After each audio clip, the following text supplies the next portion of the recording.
I'm here today to be able to talking about building an agile company in uncertain times, right? And these times are really uncertain, right? And I've seen previously, and we all understand it, from whether you are a founder or you are looking to scale up or you're looking for customers. All of them, all your paying customers are really tight-fisted, and we all understand that. Hi, my name is Madanjit Singh. I have a lot of experience in building companies and I'm very interested in talking to you, and thank you very much for Scalar and MediaShock to having me here today. Now let's do a little bit of a deep dive into an agile company. The principle or the word agile has been known for about 20 plus years. It was crafted in times where people said, why do IT projects fail? So it was a strategy. Now that has come in the broader context about how do we actually do our business. Whether you are technology or foodstuff or payment solution, it doesn't really matter.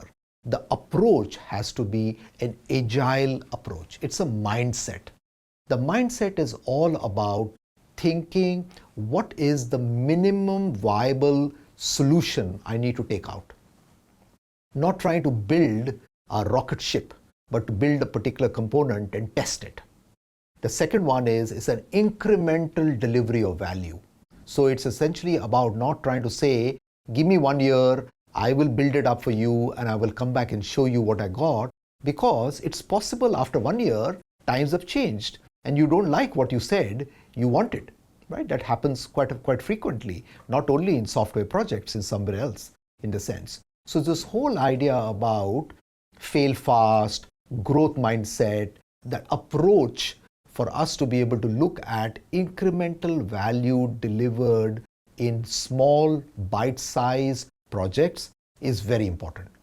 This is, I believe, in uncertain times, this is what gets attention, and the good news is positive attention, right?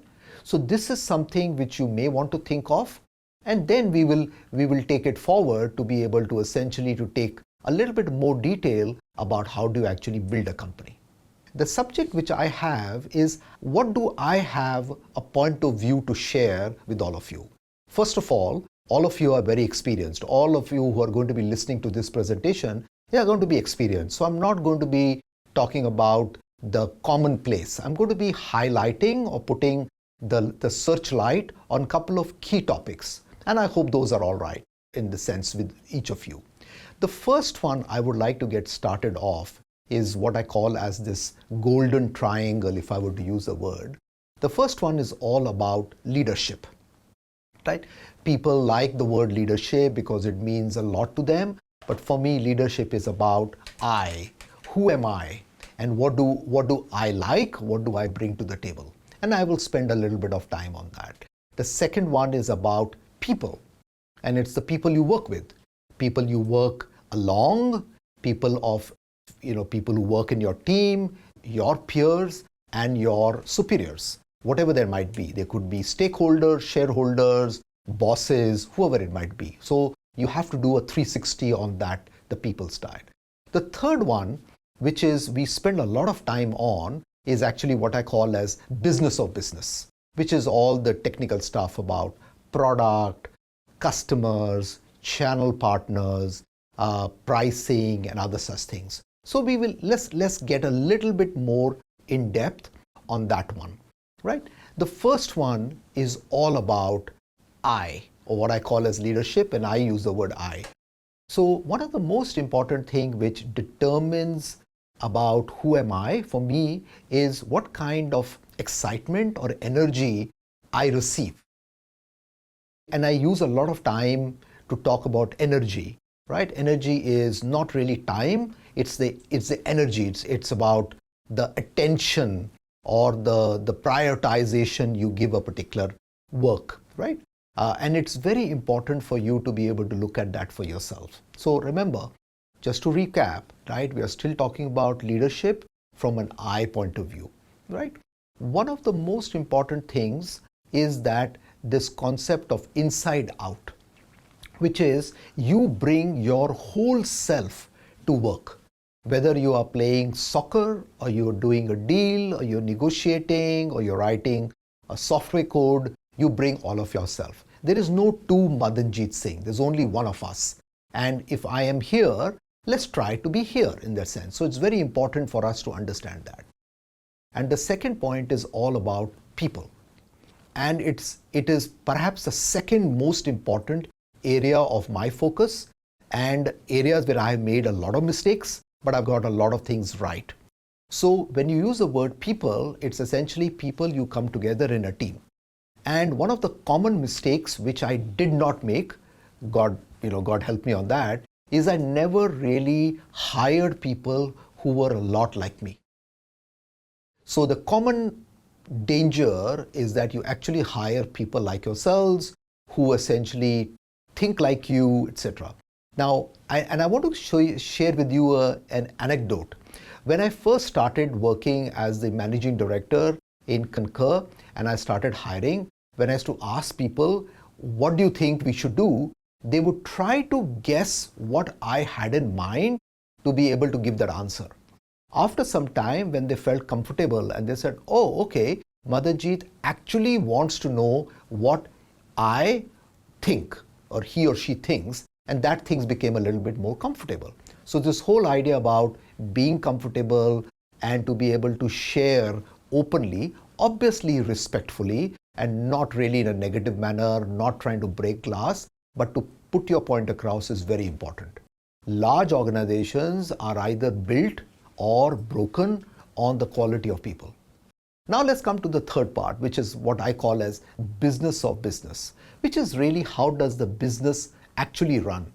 Who are your customers? Who are your partners? Who are your competitors? What are your products? How do you do your pricing? What is your revenue model look like? All of this is a very big topic and people do an MBA, etc., whatever. I don't think that's important, but to be able to ask the questions when you join a new role or as taking over an existing role is to be asked the question, business of business, as I call it. I'm only going to be focusing on few key topics. The first one is actually this whole idea of time horizon. Now, time horizon means that you have to actually pace what you do. You cannot be in a tearing hurry to do that. There are things important, but there are things urgent, and urgent things take time. Whether it is 6 months, 9 months, a year, 2 years, I don't know. That really depends on what the issues at hand is, but you have to give it time. The second more important point is to be able to build communities. This, I think, is something which we have overlooked, and I had overlooked for a long period of time. In fact, my effort today with Media Shock and Scalar is to be able to do a little bit of personal branding and to be able to bring an authentic myself to my community. Now, those communities could be LinkedIn. It's perhaps one of the most impactful community, right? But you have to use it right.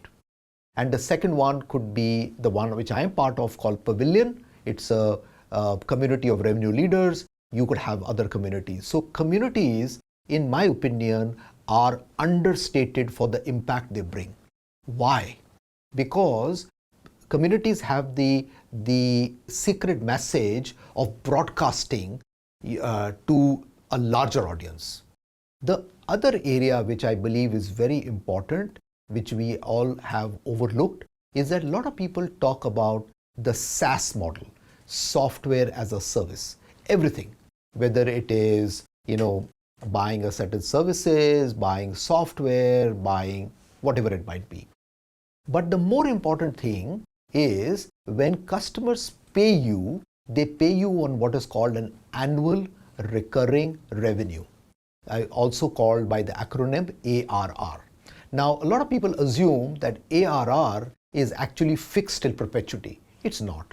If you read any contract, it is actually cancelable on both sides, customer or the vendor, in 1 month. Some people say 2 months, doesn't matter. The point is that it is mutually cancelable.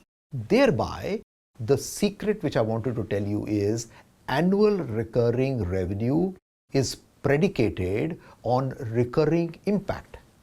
So I'm talking about this word called impact, which is value. A lot of people call it a value. So the whole idea is you cannot assume that you will be gainfully employed as a contract, ongoing renewal contract by your customers without you doing anything. So this could be a topic for a separate conversation, but please do remember what I just said. Annual recurring revenue is predicated on recurring impact. If you do not make recurring impact, then people will say, look, Madanjit, your solution was very good when we bought it, but now I don't think it is providing any value, so let's part ways as friends.